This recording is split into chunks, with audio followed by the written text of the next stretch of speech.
निज निधि निज में बताई अनंत उपकार है, उसके लिए जिन वाणी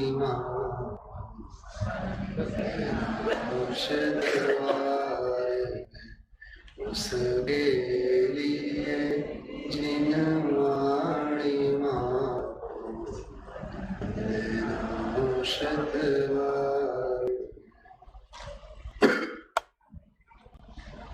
अभी हम आप लोग नियमसार ग्रंथ के आधार से पूज्य गुरुदेव श्री का अद्भुत और अपूर्व व्याख्यान सुन रहे थे। उस विषय वस्तु की पराकाष्ठा के बाद चर्चा के लिए कोई विषय ही नहीं रहता है सिवाय चर्या के। गुरुदेव श्री ने तो यहाँ तक फरमाया कि जो भूतार्थ और निश्चय को छोड़ करके व्यवहार का पक्ष करता है वह ग्रहित मिथ्या दृष्टि विद्वान है। ध्यान से आप लोगों ने सुना होगा, ये बहुत सुंदर प्रमेय गुरुदेव ने कहा। धन वैभव पैसा आदि का करना कमाना ये तो बात बहुत दूर की है, लेकिन राग का राग करना ये भी ग्रहित अग्रहित मिथ्यात्व के अंतर्गत आता है। इसकी बहुत सूक्ष्म चर्चा पूज्य गुरुदेव श्री ने की है। मैं कुछ ही लगभग आधे घंटे के लिए यहाँ एक बहुत मार्मिक और पंडित टोडरमल जी के उदय से पूर्व जिस ग्रंथ की रचना हुई थी, आदरणीय टोडरमल जी साहब ने भी मोक्षमा प्रकाशक ग्रंथ के अंतर्गत जिस शास्त्र के 8-10 मूल गाथाओं को संदर्भ के रूप में लिया है, उस ग्रंथ के 2-1 सूक्ष्म प्रकरण के ऊपर यहाँ अभी चर्चा करना चाहता हूँ। भागवत पाठमालाओं में प्रकरण आता है सबसे बड़ा पाप कौन सा, तो जवाब वहां दिया गया है, मोक्षमा प्रकाशक के आधार से ही दिया गया है, मिथ्यात्व सबसे बड़ा पाप है। पूज्य गुरुदेव श्री के हाथ में इसकी मूल प्रति आई, वो जिन दिनों इसकी मूल प्रति आई अशोक भाई, उन दिनों गुरुदेव श्री की तबीयत स्वास्थ्य थोड़ा ठीक नहीं था, तो उन्होंने हरि भाई को इसकी मूल प्रति दी और कहा कि जो अपनी पास एक नव ग्रंथ आयु से वांचो। अब वो पढ़ने के लिए गुरुदेव श्री ने उनको दिया, तो हरि भाई इतने कुशल विचक्षण पुरुष निकले, उन्होंने पढ़ा तो सही लेकिन पूरे ग्रंथ का गुजराती में अनुवाद भी किया। बाद में गुरुदेव श्री के हाथ में वो ग्रंथ दिया। उस ग्रंथ का नाम है उपदेश सिद्धांत रत्नमाला। मैं उस शास्त्र की बात कर रहा हूं। आप लोग मोक्षमा प्रकाशक ग्रंथ के अंतर्गत जहां तहां लगभग 8-10 ऐसे बहुत सूक्ष्म और तात्विक प्रकरणों में इस ग्रंथ के आधार से मूल गाथाओं का कोटेशंस टोडरमल जी साहब ने वहां दिया है। उपदेश सिद्धांत रत्नमाला ये शास्त्र अपने आप में इतनी सुंदर रचना है और इतनी उपयोगी कृति है कि एक अभ्यासों और निश्चय और व्यवहार का बैलेंस अपने जीवन में, अपने चिंतन में किस रूप से बनना चाहिए, उसकी इसमें बहुत बारीकाई से चर्चा आती है। जैसे देखिए, मैं वाक्य बोल रहा हूं, ध्यान से सुनना। आदरणीय बड़े पंडित साहब रविंद्र भाई पंडित साहब एक बहुत सुंदर उन्होंने एक वाक्य लिखा है, सुविचार है, उत्कृष्ट कार्यों की अनुमोदना भी यदि नहीं करता है जीव तो समझना कि वह तीव्र कषाई जीव है। सुना है आप लोगों ने, पढ़ा हो, सुना हो, आजकल व्हाट्सएप के ऊपर कई ऐसे क्लिप्स उन बोलों के आते हैं। उत्कृष्ट अनुष्ठानों की अनुमोदना के भाव भी यदि नहीं होते हैं तो तीव्र कषाई है, ऐसा समझना चाहिए। ये मूल वाक्य, ये मैंने वाक्य इसलिए भी याद किया, उस वाक्य के मूल भावों को बताने के लिए इस ग्रंथ के अंतर्गत 4-6 मूल गाथाएं, मतलब आप इस प्रकार का चिंतन कितना मौलिक और कितना उपयोगी है, आप विचार करिए। केवल इसमें 161 मूल गाथाएं हैं, प्राकृत गाथाएं हैं, और किसी मुनिराज ने इसकी रचना नहीं की। अभी गुरुदेव जी जैसे कह रहे थे, मुकुंद आचार्य तो आचार्य दिगंबर मुनि था, पद्म प्रबलधारी देव तो आचार्य नो था, मुनि था। बात समझ में आ रहे थे क्या कह रहे थे गुरुदेव जी? कि वे आचार्य नहीं थे, पद्म ब्रह्मधारी देव मुनि थे, व्याज थे, बराबर। ऐसे ही घटना अथवा ऐसी ही बात यहाँ इस ग्रंथकर्ता के व्यक्तित्व के ऊपर भी लागू पड़ती है। वो मुनि भी नहीं थे, भट्टारक थे, नेमीचंद भंडारी भट्टारक, उनके ही शब्दों में। वो भी किसी धर्मदास जी आचार्य के उद्देश्य से उन्होंने इस ग्रंथ की रचना की, उद्देश्य सिद्धांत रत्नमाला। देखिए, जहां तक आप सभी जानते हैं, मैं भी जहां तक इस बात को बहुत बारीकाई से विचारता हूं, जब कभी ऐसे अनुष्ठान होते हैं तो इन अनुष्ठानों की हमें खूब मन भर करके अनुमोदना करनी चाहिए, तन से, मन से, धन से। जैसे अभी नरेश जी भाई साहब की कितनी अद्भुत भावना, बहुत रोमांचकारी। हम आप लोगों को एक बार अपने प्रांजल प्रदेश में पीयूष निर्जर झर गया जैसी मतलब परिस्थिति मानो खड़ी हुई कि हमने भूतकाल की 24वीं की तो अनुमोदना की ही है, स्वीकृति दी ही है, लेकिन यहाँ अभी तो दूसरा दिन समाप्ति की तरफ है। यहाँ इस धरा पर आकर के और भविष्य के 24वीं के लिए उन्होंने स्वीकृति प्रदान की। मतलब प्रभावना की कितनी उत्कृष्ट भावना है। यहाँ देखिए आप, इस ग्रंथ के अंतर्गत यहाँ पंडित जी ने ही मूल गाथाओं में, मूल प्रकरण में एक बहुत मार्मिक बात हम आप लोगों को सोचने के लिए बाध्य किया, और वे स्वयं कहते हैं, 97 नंबर का इसमें श्लोक गाथा है, उसमें उन्होंने लिखा है, उन्हीं के शब्दों में मैं पढ़ के बताता हूं। कई अधम मिथ्या दृष्टि, कई अधम मिथ्या दृष्टि इस प्रामाणिक शास्त्र की भी आचरण में निंदा करते हैं। सो होय हाय, निंदा करने से जो नरक आदि के दुख होते हैं उनको वे ही नहीं गिनते हैं। कैसे हैं वे अत्यंत मान और मोह रूपी राजा के द्वारा ठगाए गए, अर्थात जो यथार्थ आचरण तो नहीं करते हैं और अपने को महंत मनवाना चाहते हैं, उनको यह यथार्थ उपदेश नहीं रुचता है। अभी आप लोगों ने ध्यान दिया होगा, गुरुदेव ने बहुत मार्मिक एक बात कही, श्रद्धा तो यह जीव सुधारता नहीं है, वर्तन केवल सुधार लेता है। फिर वो व्यवहार दान, दया दान, पूजा आदि में वो सारा बह जाता है। मतलब देखिए, फिर एक वाक्य है तो बढ़िया, दर्शन शुद्धि की बात अलौकिक है। ये गुरुदेव श्री के जीवन का तो समझ लीजिए प्राण है।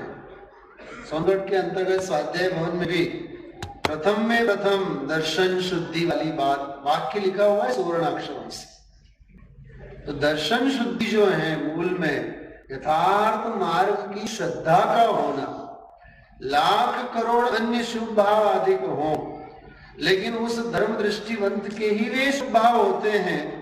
अरे वचनामृत की भाषा में बहन श्री की चित्रशाला यहाँ होने जा रही है, उसमें बहुत सुंदर हम आप लोगों को प्रफुल्लित कर रहे ऐसा एक छोटा सा वाक्य आता है, चैतन्य के सामने तो सभी पानी भरते हैं, चैतन्य स्वभाव के सामने तो सारे पानी भरते हैं, शुभ भावों की क्या कीमत है।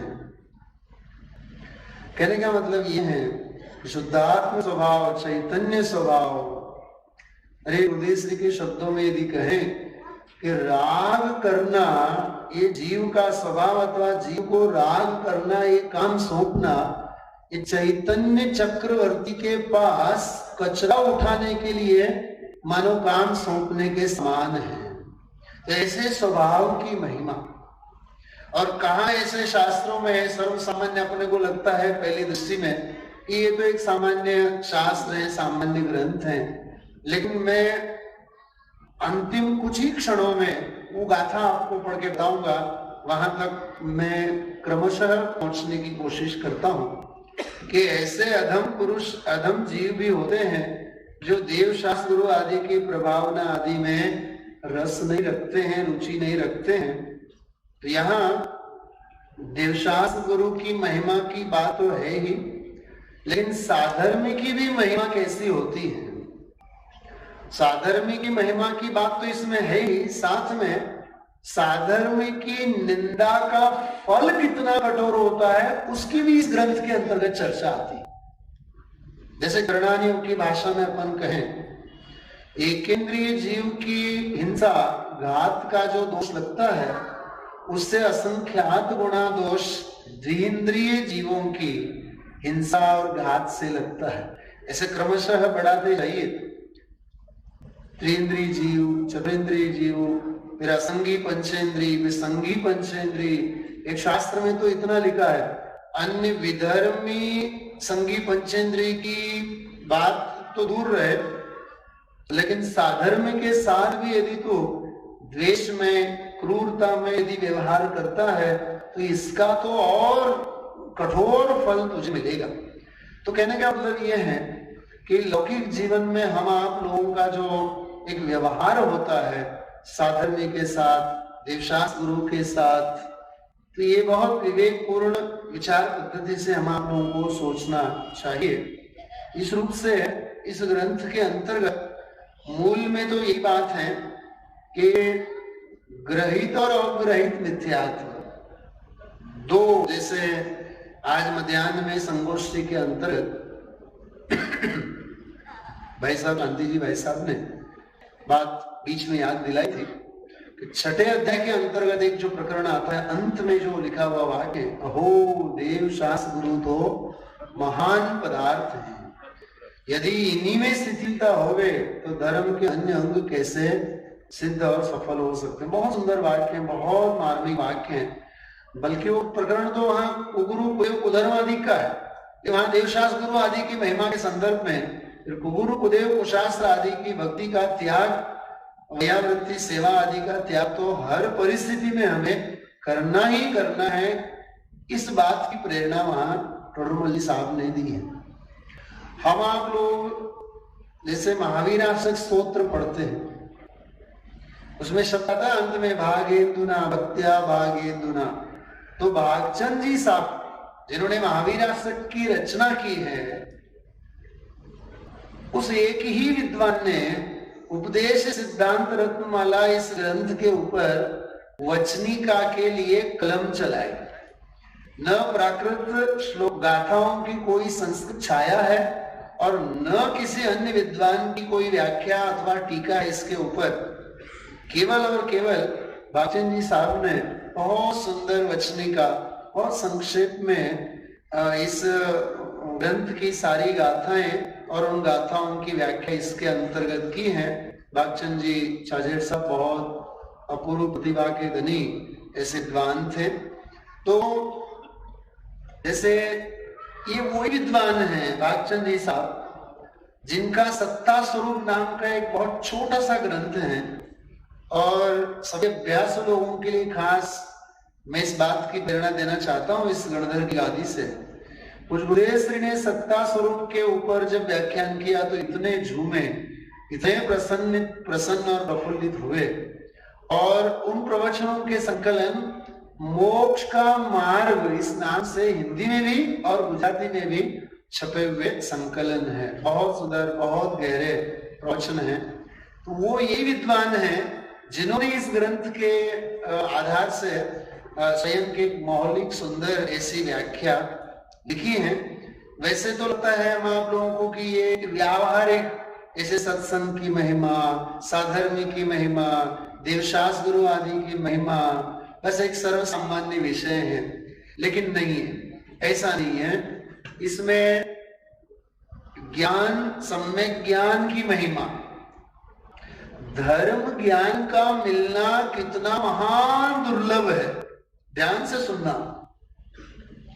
जन्म का मिलना ये नहीं, बल्कि पद्धति परंपरा, कुल परंपरा, जैन कुल आदि का मिलना, इसकी बात नहीं कही, लेकिन धर्म ज्ञान जो है, सम्यक ज्ञान जो है, धर्म के जो संस्कार है, इनका मिलना कितना दुर्लभ है, इसकी भी इसने महिमा की है। सम्यक के सारे जो दोष हैं, उन दोषों में से भी कई दोषों की इसमें चर्चा की है। और जैसे टोडरमल साहब ने श्रोता के स्वरूप में एक गाथा ली है कि स्वाधीन गुरु का योग मिलने पर भी यदि जीव तत्व का श्रवण नहीं करता है, ध्यान से सुनना आप क्या लिखा है, स्वाधीन गुरु का योग मिलने पर भी, दौड़ दौड़ के कहीं जाना पड़े माइलों दूर, उसकी बात नहीं, बल्कि स्वाधीन गुरु का योग मिलने पर भी जो जीव यदि तत्व की बात नहीं सुनता है तो वो तो तीर्थंकर जैसे शलाका पुरुषों से भी महान सुभट है, जिसे भव भ्रमण का कोई भय ही नहीं। ऐसी गाथा आती इसके अंतर्गत। तो ऐसे ऐसी सुंदर सुंदर, बहुत सुंदर हम आप लोगों को मतलब बिल्कुल आत्मस्पर्शी संचेतना करने वाली गाथाएं और ऐसे ऐसे सुंदर सारे इसके अंतर्गत प्रकरण आते हैं। इनमें से मैं दो एक गाथाएं, जिनमें प्रथम जो गाथा है वो इसमें 6 नंबर की गाथा है, जिसके आधार से यहाँ चर्चा करना चाहता हूँ। 6 और 7, जिसमें परीक्षा करके ही धर्म ग्रहण करना चाहिए, ये वाला प्रकरण आता है। और उसके बाद इसमें कुल परंपरा आदि का निषेध करते हुए एक बहुत सुंदर हम आप लोगों को प्रेरणा दी है। मैं उस गाथा की तरफ यहाँ आगे बढ़ता हूँ। देखिए, ध्यान से सुनिए आप इस गाथा का शीर्षक और इस गाथा की जो व्याख्या। जैसे एक शब्द आता है कदाग्रही, तो कदाग्रही कभी भी, जैसा अपन कहते हैं ना कि लोगों को ग्रह दिक्कतें पैदा करती है, लेकिन सच में कोई, जैसे कोई शनि ग्रह, कोई बुध ग्रह, वो कोई ग्रह हम आप लोगों को कभी किसी जीव को, अपन तो सिद्धांत के मानने वाले हैं, एक द्रव्य दूसरे द्रव्य का करता नहीं है। कोई दूसरा ग्रह इस जीव को हैरान परेशान करता हो न करता हो, लेकिन जीव को अपने आप का जो हटाग्रह है, अपने आप का जो दुराग्रह है, मानी हुई जो मान्यता है, वो मान्यता सबसे बड़ा ग्रह है, और इस ग्रह से यह जीव ग्रसित है अनादि से। ख्याल में आ रही बात? इसलिए सच में यदि देवशास गुरु को हम आप लोग बहुत हृदय से मानते हैं, समझते हैं, तो सच में मिथ्यात्व का अंश भी अपना शेष न रहे, ऐसा पुरुषार्थ हम आप लोगों का होना चाहिए। इसमें देखिए, ये जैसे मैंने अभी आपको 2 गाथाओं की बात कही, 16वीं और 17वीं गाथा के अंतर्गत उस मार्मिक संदेश की इसमें प्रेरणा है। ध्यान से सुनिए आप। सौवम पिवियाणी जय लभैतः चौरिमाय जड़मज्जे इक्कं पिभाय दुर्लभं जिणमयं हि रयणं सुयाणं। देखिए, इस गाथा का मूल भाव को देखते हुए एक विचार आते हैं आजकल, जैसे पैकिंग का जमाना है, पोस्टिंग का आग्रह है। भले अच्छे और बड़े बड़े पढ़े लिखे युवाओं को, जैसे सुमन प्रकाश जी भाई साहब कहा करते हैं युवा मित्रों को सबको आगे बैठा करके, बेटा कभी भी फॉरेन कंट्री का आकर्षण मत रखना, कभी भी पैकेज के पीछे पागल मत होना। वो पैकेज पैसा तो तुझे बढ़ा देगा, लेकिन बढ़ा हुआ पैसा तो तुझे देश छुड़ाएगा। बात समझ में आ रही है? हाँ, इसलिए वैभवी ठाट बाट पश्चिमी सभ्यता का जो आकर्षण है, जिसे अपन लिविंग स्टैंडर्ड के रूप में कहा करते हैं, जैसे आज ही के प्रातः काल विपिन जी भाई साहब ने एक मित्र को खड़ा करके इंदौर के भाई उनका यहाँ तालियों से अभिवादन भी करवाया, जहाँ लाखों डॉलरों का पैकेज, लाखों डॉलर मिला करते थे। वो अमेरिका की धरती वहां छोड़ करके, अनार्य खंड को छोड़ करके, केवल तत्व के संस्कार के बल से ही बच्चों को भी वो संस्कार दिए और सारा छोड़ छाड़ करके अध्ययन स्वाध्याय अर्थ यहाँ आकर के अभी वे बसे हैं। मतलब कहाँ तो कई ऐसे जीव हैं, ऐसे तो उदाहरण और भी हैं यहाँ इंदौर के अंतर्गत। कहने का मतलब मेरा ये है कि कहाँ तो ऐसे सत्पात्र जीव सन्मार्ग की तरफ अपने आंखों के सामने आ रहे हैं, और कहाँ तो अन्य जीवों के परिणामों में भी ये विचित्रता दिखती है। अथवा अपन ऐसे उदाहरण गिन सकते हैं जो छोड़ छाड़ करके देवशास्त्र आदि के आंगन को छोड़ छाड़ करके अन्यत्र मार्ग में लगे हैं। वही बात इसी अंतर्गत लिखी है।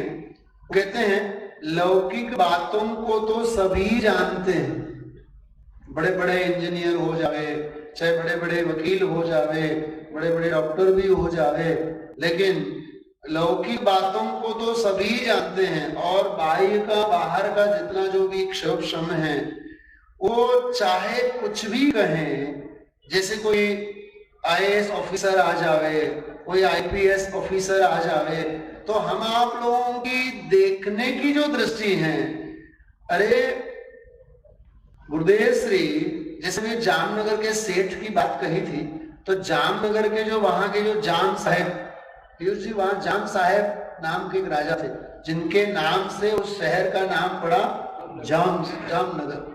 तो गुरुदेव श्री जब प्रातः काल निकलते थे तब वो आकर के मिला करते थे और कहा करते थे कि साहेब हमारे ત્યાં તમે पगला करो, मतलब आप आइए, हम आपका स्वागत करते हैं। तो गुरुदेव श्री कई बार कहने से एक बार गए। अब करोड़ों अब्जों की संपत्ति, और उनकी श्रीमती ने 1000 रुपया दान धर्म में लिखवाया। अब गुरुदेव श्री तो कई बार तो उसकी समझ लीजिए कि उसकी भक्ति भावना के अर्थ में याद करते हैं, और कई बार तो कहते हैं करोड़ों अब्जों की संपत्ति हुए और धर्मा धानमा लखावे तो केटलू लखावे, 1000 रुपये लखावे।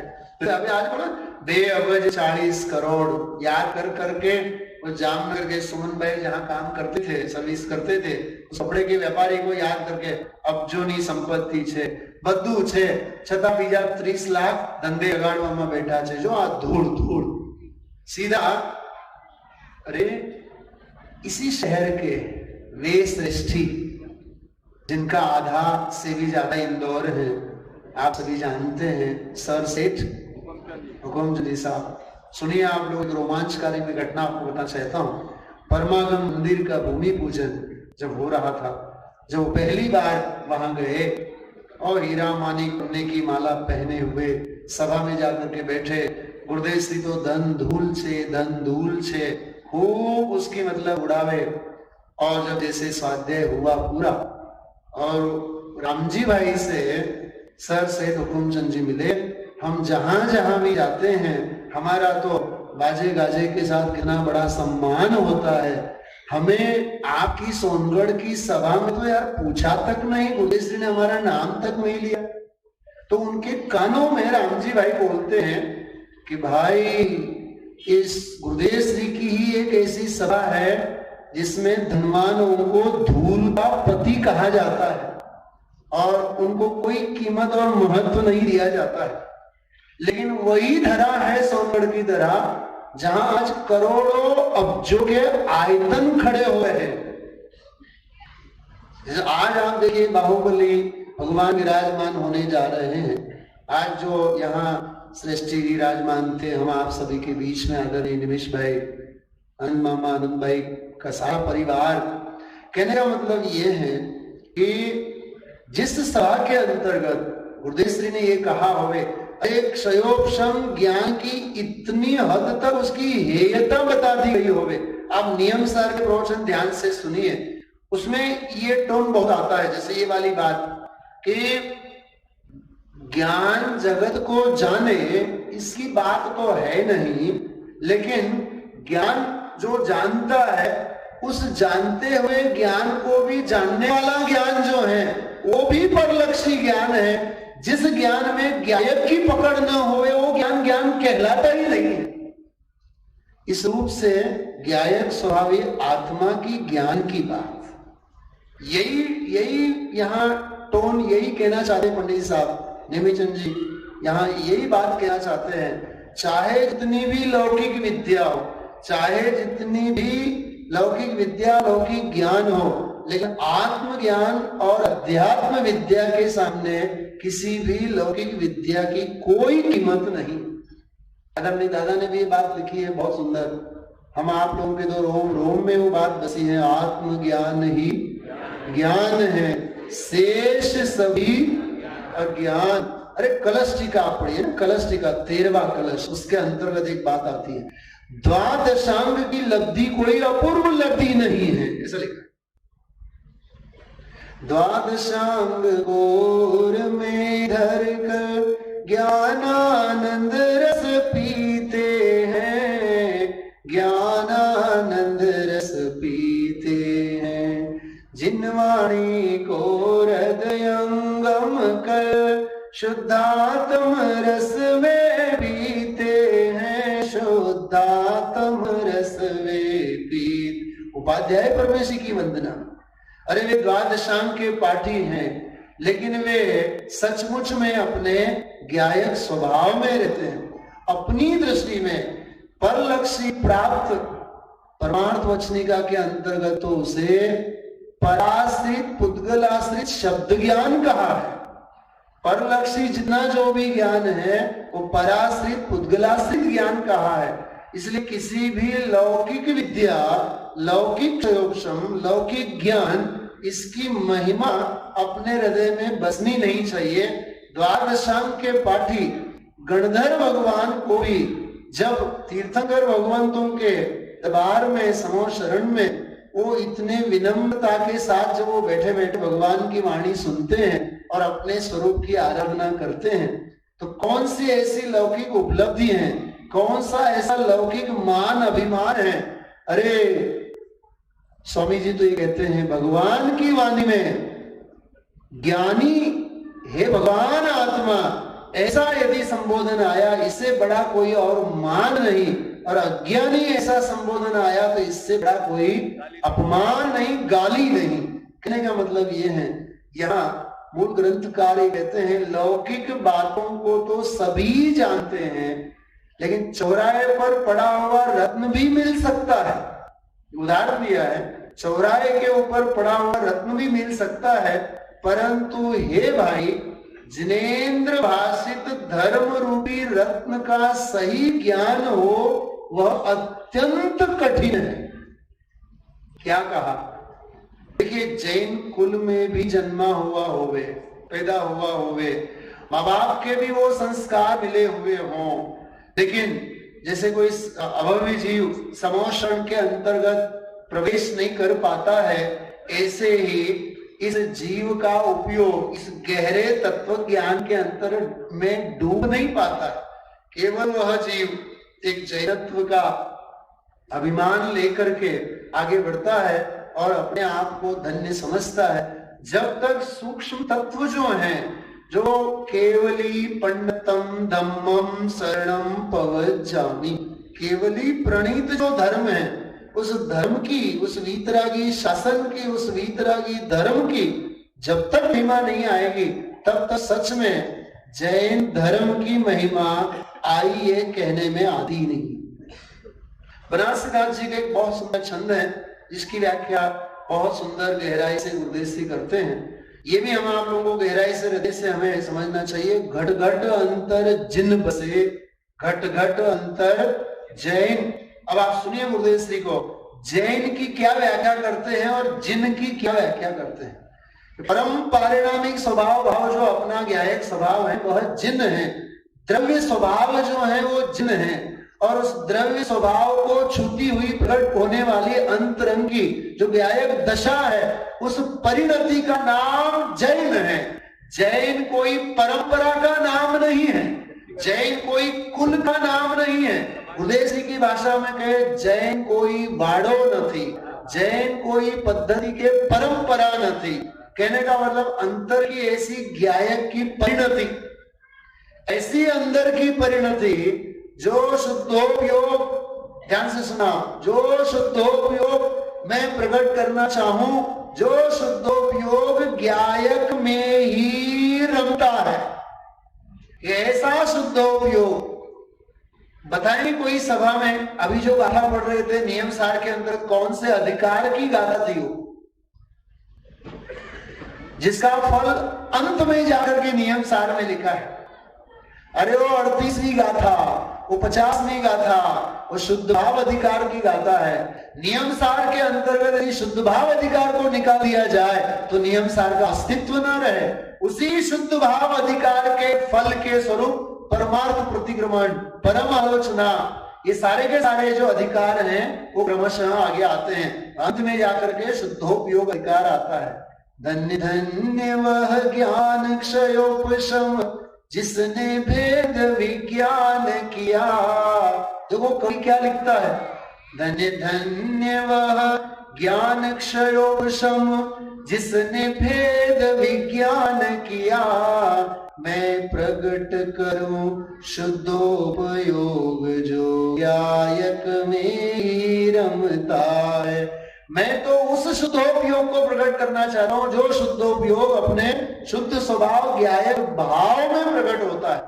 कहने का मतलब ये है, ऐसे जो धर्म के गाढ़ संस्कार हैं, भरत चक्रवर्ती के पुत्र जो थे जीवन में कभी बोले, जन्म से पैदाइश से कभी बोले वो नहीं बोले ना। अच्छा बोले, जब भी बोले तब वो क्या बोले, उनके मुंह में से कौन सी बात निकली। अब विचार तो करो, एक तरफ तो पिता चक्रवर्ती और पुत्रों की दशा कैसी, और कोई छोटे तो नहीं होंगे उस समय। तो जब भरत चक्रवर्ती सौश्रम में जाकर के वाणी सुन रहे हैं, प्रभु हमें तो जैनेश्वरी दीक्षा चाहिए। मतलब देखिए बोले तो भी क्या बोले, अरे देखने योग्य होवे तो जिन मुद्रा है, सुनने योग्य होवे तो जिन वचन है, और भाने योग्य होवे तो जिन भावना है।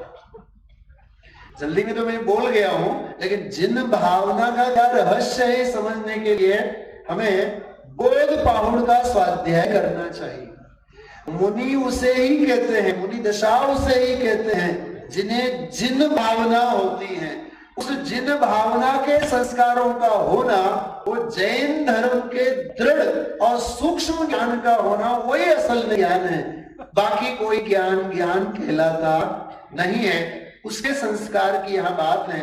भाई जिनेन्द्र भाषित धर्म रूपी रत्न का सही ज्ञान हो जाना, सुना ध्यान से, ज्ञान तो हो जाए लेकिन सही ज्ञान कितनों को होवे। पीर जी आप एक संदर्भ दे रहे थे आज छठे अधिकार के अंतर्गत ज्ञान के अन्यथा के स्वरूप में, हाँ चौथे अध्याय के अंतर्गत 7वें अध्याय में टोडरमल जी साहब ने सम्यक ज्ञान का अन्यथा स्वरूप में बहुत मार्मिक बात लिखी है, बहुत मार्मिक बात लिखी है। और वहां व्यवहाराभासी के प्रकरण में वो प्रकरण आता है कि बहुत सारे जीव अपनी बात सुने तो यह जीव खुश हो जाता है, और कोई नहीं सुने तो यह जीव दुखी हो जाता है। वहां टोडरमल जी साहब ने ये सम्यक ज्ञान का अन्यथा स्वरूप, मतलब ये भी एक सूक्ष्म ग्रहित मिथ्यात्व के रूप में, ग्रहित मिथ्या ज्ञान के रूप में वहां लिखा है। अरे जिसका भाग्य होगा उसको ये बात सुनने में आए बिना रहे नहीं। मतलब आप देखिए विद्वानों ने कितनी कितनी बारीकाई से, कितने सूक्ष्म तत्वों का घोलन जिनागम में किया है कि ज्ञान तो हो जावे लेकिन सही ज्ञान नहीं होवे। मंगली घोषाल को ज्ञान था, कोई थोड़ा मोड़ा ज्ञान था उनको, कोई अल्प ज्ञान था। फिर भी हम पार्श्वनाथ तीर्थ के सीनियर मोस्ट हैं और आज का ये आया हुआ गणधर इंद्रमूर्ति, बस इनके आने से ये बस अपनी धर्म कर्म की बात कर रहे हैं, हमें ऐसे तीर्थंकर की बात। अरे विनाश काले विपरीत बुद्धि, विनाश काले विपरीत बुद्धि। भाई तत्व का श्रवण होना, हृदय श्री के वाक्य में कहें भाग्यशाली होए तो आवाज काने, भाग्यशाली होवे तो ये बात कान में से सुनने में आवे भाई। इसलिए कि ऐसा जो जिनेंद्र भाषित धर्म रूपी रत्न का सही ज्ञान होना, यथार्थ ज्ञान होना, हेया हे का यथार्थ ज्ञान होना यह अत्यंत कठिन है। इसलिए जैसे भी बन सके टोडरमल जी साहब की भाषा में कहें, उनके जीवन के बलिदान की भाषा में कहें, मरने की कीमत पर भी यदि मिले, मौत की कीमत पर भी यदि मिले, तो भी हमें सही ज्ञान तो इसका करना ही चाहिए। इसका अभी हम आप लोग साक्षात दर्शन करेंगे। और बस अंत में अंतिम जो 17वां जो श्लोक है, गाथा है, उसमें बहुत बढ़िया बात लिखी है। इस निकृष्ट क्षेत्र और काल में मिथ्यात्व का तीव्र उदय होने से यथार्थ कथन करने वाले भी दुर्लभ है। ध्यान से सुनना। आदरणीय बाबूजी ने एक बहुत बढ़िया बात गुरुदेव के संदर्भ में कही है, सुनकर के खूब हृदय प्रफुल्लित होता है। ऐसा नहीं था कि गुरुदेव श्री से पहले आध्यात्मिक चिंतन की धारा नहीं थी, ऐसा नहीं था, लेकिन चिंतन में अध्यात्म नहीं था। क्या कहा? आध्यात्मिक चिंतन की परंपरा तो थी, लेकिन चिंतन में अध्यात्म नहीं था। गुरुदेव जी के सूत्रपात होने के बाद ही मुझे बहुत गौरव के साथ कहने का मन करता है, हरि भाई ने, अशोक भाई, हरि भाई ने जब इस ग्रंथ का गुजराती में अनुवाद करके गुरुदेव जी को जब हाथ में दिया, तब गुरुदेव श्री बोले, वाह टोडरमल जी साहेबे જે આમાંની ગાથાઓના બધા સંદર્ભો આપ્યા છે, અદ્ભુત સ્વાધ્યાય છે। ખરેખર આ ગ્રંથ ઉપર પણ આપણે સ્વાધ્યાય સભામાં કરીશું। मतलब कहने का भाव मेरा ये है कि ऐसा अद्भुत ग्रंथ है कि अपूर्व प्रेरणा देने वाले शास्त्र हैं। और मेरे जीवन में 8-10 साल पहले जब कलकत्ता प्रवास में वहां 10-12 दिन के लिए जाना हुआ, नीचे जो लाइब्रेरी है वहां एक ग्रंथ वहां रखा हुआ था, एक ही प्रति मात्र थी। जब वहां बालचंद जी पाटनी साहब भी थे, मैंने उनसे कहा बाबूजी ये शास्त्र मुझे चाहिए, मुझे पढ़ने का मन है मूल से। बोले सुनील जी आप लेके जाइए।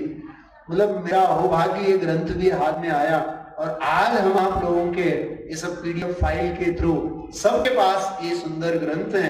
सभी साधर्मी भाइयों से सचमुच में देशास गुरु की जो अगाध महिमा और यत्किंचित मात्र भी सूक्ष्माति सूक्ष्म भी ग्रहित और अग्रहित आदि के किसी भी प्रकार के दोष हम आप लोगों के परिणामों में, परिणति में न रह पाए। बस हम आप लोग ऐसे जिन मार्ग के इस सन्मार्ग में हम आप लोग सभी आवे, इसी मंगल भावना के साथ में विराम लेता हूं। अभी हम सभी ने आदरणीय सुनील जी भाई साहब जो राजकोट से हमारे बीच पधारे हैं, सुनील जी भाई साहब के बारे में एक बात जरूर बताना चाहूंगा। मूल में सुनील जी कर्नाटक के रहने वाले हैं और उसके बाद महाराष्ट्र में, और महाराष्ट्र के बाद राजस्थान में, और राजस्थान के बाद गुजरात में। मतलब आप सोच सकते हैं कि कन्नड़ भी उनको आती है, मराठी भी उनको आती है और हिंदी भी आती है, संस्कृत भी जयपुर में की तो संस्कृत भी, प्राकृत का भी वो ज्ञान रखते हैं। और आश्चर्य की बात ये है कि वो जो जहां रहते हैं राजकोट में, वहां संस्कृत नहीं पढ़ाते हैं, वहां राजकोट में गुजराती स्कूल में गुजराती टीचर हैं। मतलब उनको गुजराती भी, उसमें भी काठियावाड़ी गुजराती हमारे सुनील जी उसके मास्टर हैं।